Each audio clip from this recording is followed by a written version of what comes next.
కొండ మీద బావుల రహస్యం తెలుసా? తిరుమల శ్రీనివాసుని ఆలయంలో ఈనాటికి 2 బావులున్నాయి.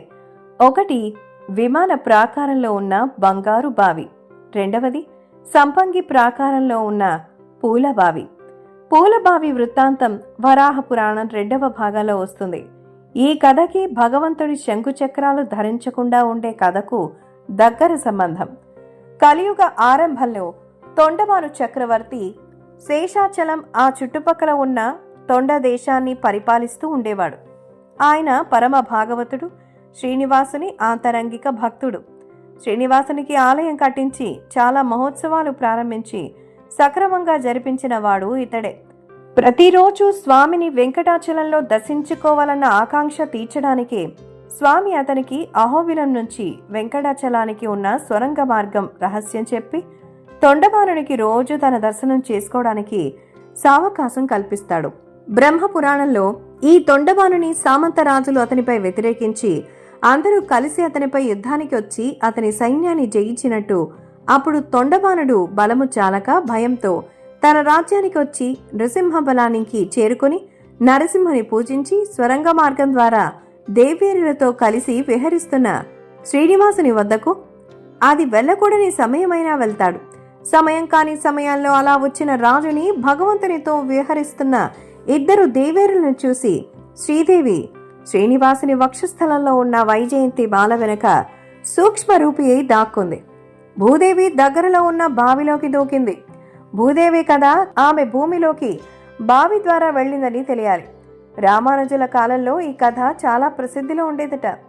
ఇతర పురాణాల్లో కూడా ఈ కథ చెప్పబడింది. కానీ కల్పభేదం వలన కథలో కొంచెం మార్పు కనపడింది. బ్రహ్మాండ పురాణంలో శత్రువుల చేతిలో పరాభవం జరిగి తొండమానుడు వచ్చినట్టు చెప్పబడింది.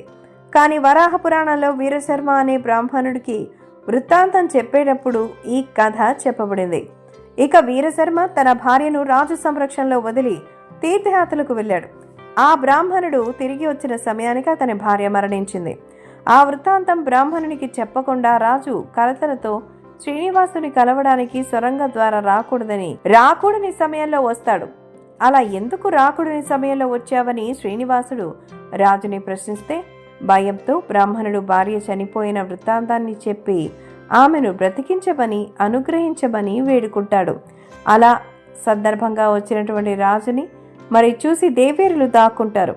పురాణాల్లో భూతీతంగా చెప్పబడే ఈ బావిలోకి భూదేవి వెళ్లిన కారణంగా శ్రీరామానుజులు ఆ బావిలో భగవంతునికి సంబంధించిన అర్చామూర్తిగా ఉంచి శ్రీనివాసునికి సమర్పించిన తులసి పూమాలలు భూదేవి కొరకు బావిలో ఉంచాలని నియమించేశారని శ్రీ వెంకటేశ్వర ఇతిహాసంలో చెప్పబడింది.